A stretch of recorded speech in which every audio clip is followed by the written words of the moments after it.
За өнөөдөр та нартай аз жаргал гэдэг зүйлийн талаар бодол саналаа хуваалцдаг юм уу гэж бодсон юм л да. Тэгэхээр энэ хорвоо дээр мэдээж хүн бүхэн жаргах гэж ирдэг. Зовх гэж ирдэг хүн гэж ер нь бол байхгүй шүү дээ.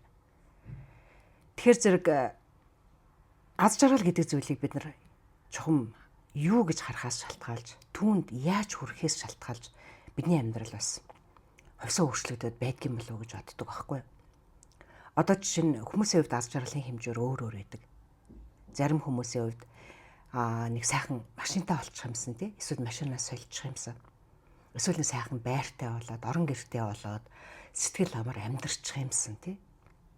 Үгүй бол гадаад очиж ажил хийгээд боломжийн цалин хөлстэй тэгээд нэг сайхан аятайхан газар амьдарчих юмсан. Ингэвэл л би жаргах гээд байна. Эсвэл одоо хин нэгэнд дурлцаад тэр хүнтэйгээ л хамт байх юм бол энэ бол миний аз жаргал. Энэ ерөөсөө миний аз жаргал гэдэг ингээд шийдчихдэг.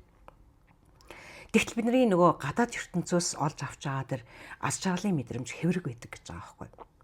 Үнэхээр одоо нэг сайхан машинтай болоод эсвэл сайхан байртай болоод төрж байгаа тэр сэтгэл тэр аз жаргал ерөөсөө хугацаатай. Нэг шинэ машин 3 сар ч гэдэг юм уу, шинэ байшин нэг 3 жил ч гэдэг юм уу тий. Тэндээ сайхан байж байгаа л дараа нь дараагийнхыг хайдаг, өөрийг хайдаг. Ингээ явцдаг. Тэгэл ахаал бид нар түүнийг олох гал ахаал тэр аз жаргалынхаа араас яваал тэрнийхээ төлөө цаг, зав, хөдөлмөр, мөнгө, өр зээл гэл ингээл тавиал явцдаг. Тэгээ үүнийг дагаад бидний энэ сэтгэл хөдлөл, бидний стресс, бидний энэ депресс, өчнөө юмнууд зэрэгцээд ингээд араас явж байдаг. Тэгэхээр ерөөсө амгалан байх боломж биднэрт байдгүй юм байна л да. Тэгсэн чинь ерөөсөө энэ бидний амьдарч байгаа энэ ертөнц чинь хүслэнт ертөнц юм байна. Одоо энэ ертөнц чинь 3 янз байдаг юм байна л да. Нэг нь дүрс үгүй ертөнц, дараа нь дүрс ертөнц, тэгээ хүслэнт ертөнц гэж. Тэгээ дүрс үгүй ертөнцид бол ерөөсөө дандаа тийм гэрэл байдаг юм байна л да. Дандаа тийм гэгийн гэрлүүд оршиж байдаг дүрсгүйгээр. Дотроо бас олон янз байдаг. Дүрс ертөнцид нь болохоор зэрэг дүрстэй ярина. Биднээс хай төвшний одоо тэр оюун санааны тэр өндөр оршихуйнууд байдаг. За энэ хүслэнт ертөнц гэж бидний амьдарч байгаа энэ ертөнц чинь одоо нөгөө бидний яриад байдаг там бэр дадгуус хүн тэнгэр асуур дэргэд ингээ явцдаг. Энэ их болсон 6 зүйлийн хамаг амьтан чинь л энэ хүслэнт ертөнцид амьдарч байдаг юм байна л. Тэгээ хүслэнт ертөнцийн энэ амьтан хүсэж байгаа зүйлэндээ хүрдэг гэж байгаа байхгүй ямар нэгэн байдлаар. Хүрэхдээ чухам ямар арга замаар хүрэхээс шалтгаалж үүлийн өрөнд боловсарч байдаг. Үүлийн үрээсээ шалтгаалаад нэг төрлөөс нөгөө төрөлд дахиад өөр төрөлд ингээд шилжиж явхад ямар бийт ямар одоо оюун ухаанд яаж төрөх вэ гэдэг тэр хой заяаныхаа уртыг шийдэж авдаг юм байна л. Тэгэд миний хувьд энэ самсаараа хүслэнт ертөнц гэдэг энэ номыг бичсэн. Тэгэд хүслэнт ертөнц гэдэг бол мэдээж бидний амьдарч байгаа энэ ертөнц. Самсаараа гэдэг бол бидний үүлийн үрээс шалтгаалаад нэг биеэс нөгөө бие рүү төрж дараагийн төрлөө авч явж байгаа үүлийн барилтлага. Энэ үхэл амьдралын мөнхийн тойргийг өөрийг нь энэ самсаараа гэж нэрлэдэг байгаа байхгүй. Ерөөсөө л үеийн үрээсээ шалтгаалаад хувьсанж өөрчлөгдөж төрж явж байдаг. Тэгээд ер нь бол энэ дэлхийн ертөнц маань бомбын эрэнд шилжин орж байна. Өмнөх загсны эренгээд одоо арга хүч тий ийм зүйлээр одоо эзэлж булааж олж дайтаж ингэж өөрийн болгодог байсан тэр зүйлүүд бидний хувьд өнөөдөр өөрчлөгдөөд илүү өөр одоо тэр гариг галактикийн хувьд ч гэсэн одоо эрдэмтэд 1960-70 оноос л харж исэн гэж ярьдаг шүү дээ. Манай энэ нарны аймаг тий галактикийн тийм ханцвэ мансар руу яваад орчлоо. Энэ болохоор зэрэг асар их эрчим энерги дэлхийн гээрц өөрчлөгдөхөр тий давтамж нь өөрчлөгдөхөр ийм тийм соронзон орн руу дэлхийн гариг алгуур гурсж байна гэдэг. Дээрээс нь энэ бомбын гэрэн ирж байна гэдэг ингээд цаг үеийн шилжилтүүд ч гэсэн ар араасаа тохиогоод тэгэд энэ нөгөө шинэ эрэнд яаж тест амьдрах уу? Яаж одоо энэ бидний өнөөдрийг хараад байдаг те энэ материалын ертөнцийн аз жаргал гэдэг зүйл яг бидний яг цээлийн дээр одоо цаад зориг тэр ихтгэл найдвар тэр аз жаргалын хэмжээр биш юм байна гэдгийг хүмүүс ухаарад эхэлчихсэн. Аль болох тэр амар амгалан аз жаргал гэдэг юм чинь өөрийн дотор байдгийм байна гэдгийг эрэлхийлээд эхэлчихсэн. Ийм цаг үед бид амьдарч байгаа юм байна л да. Одоо энэ дэлхийн ертөнц дээр чинь 8 тэрбум хүн байна гэж ярьж штэ.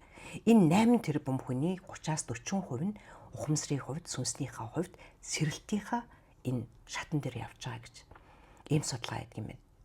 Тэгэхээр сүнс ухамсарын хувьд сэрэхэд одоо бидэнд юу өөрчлөгддөг юм бэ гэхээр бидний аз жаргалын хэмжээр өөрчлөгддөг.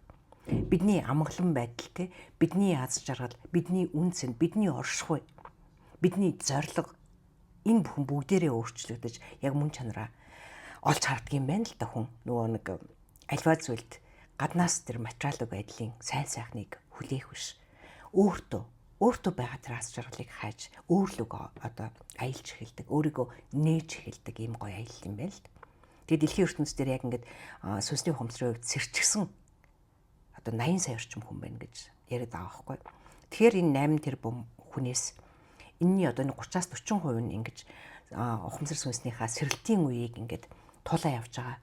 Энэ хүмүүсийн тоо улам л олшрон энэ дэлхийн гариг дээр амьдарч байгаа хүмүүс энэ одоо бомбын ирнэ тэгээд дээрээс нь энэ галактикийн энэ сарн зүүн орн одоо тэр гэрлэн одоо тэр манцар руу орж байгаа тэр дэлхийн гэрцтэй тасан амьдрахын тулд бидэнд юу хэрэгтэй вэ гэхээр бидний өөрсдийнх нь одоо гэрлэн бүрхүүлч юм уу бидний өөрсдөөс ялгарч байгаа гэрэлтэй хамгийн гоёор гэрэлтэж байж бид нар бас тэнд тэсэж үлдэх юм боломжтой гэж манай нөгөө эзотерик судлаач Сомо ярьж ирсэн байхгүй.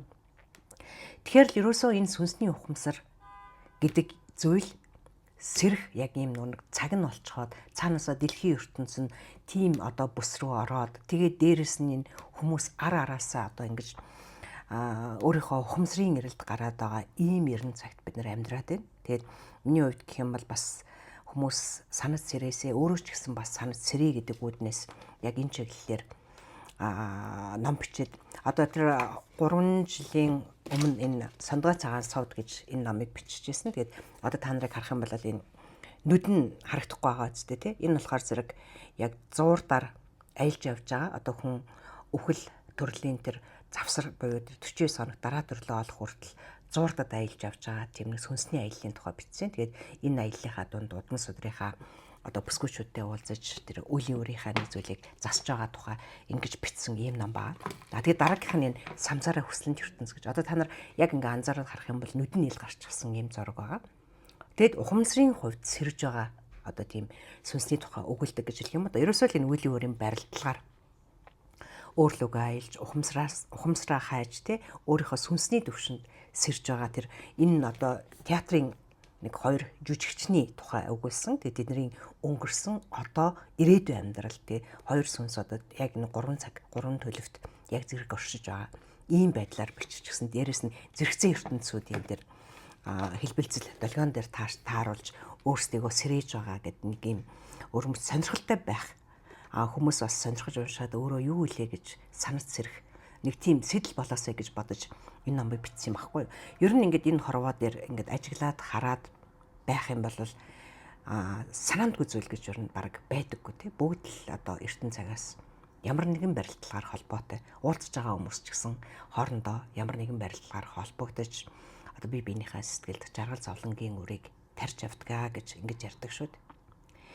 Тэгээд энэ самсараа хэмээх хүслэнт ертөнцийн тий өвхөл амьдралын тойрогт ингэж эргэлдэж эцэс төгсгөлгүй явж байгаа энэ эргэлтийн дунд л санаж сэрж байгаа энэ хоёр одоо сүнсний ухамсар энэ хоёр хүн шиг дэлхийн ертөнцийн үе олон хүн ингэж бас сүнсний ухамсарынхаа араас явж өөрийнхөө доторх үн рүү аялдаг, бясалгал хийдэг дэлхийн ертөнцийг аз жаргалын мөн чанарыг хорвоогийн уудмыг арай өөр одоо үн цэнээр арай өөр оршихуйгаар арай өөр нүдээр хардаг болчихсон ийм цаг үе юм байна л дэг.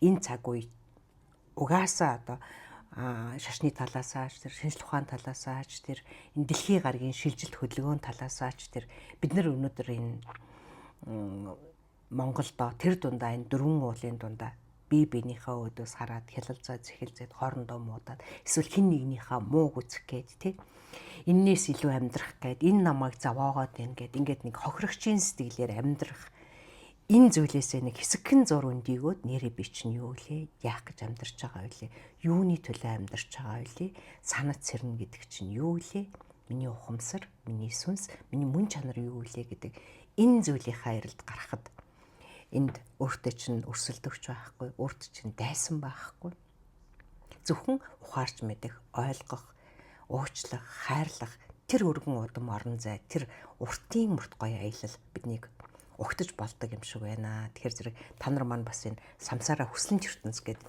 энэ намыг маань уншаад үзэх юм бол бас сүнсний ухамсарын үед хүмүүс ирж ямар барилдалгаар энэ хорвоо дээр учирч дахин төрөл авч өхөж хагцаж ингэж авдаг юм бэ гэдгийг уран сайхны аргаар гаргаж ирсэн энэ зохиолыг уншаад бас нэг санаж сэрэх сэтэл нь болоосой гэж бодож бичсэн байхгүй. Ерөөсөө л энэ хүн болж төрнө гэдэг чинь их ховорхон чөлөө учрлын дунд төрдөг юм байна л. Бид нар энэ монголчууд ярьдаг шүү дээ. Зүүнний үзүүр дээр тогтсон 10 буудай мэдтэй ийм ховор хувь тохиолоор чөлөө учралт эрдэнэт хүний биеийг олж төрдөг гэж.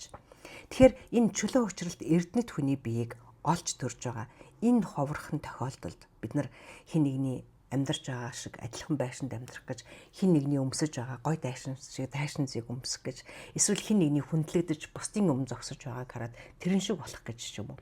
Ингэж явхаас илүү бид өөрсдөө яг хий.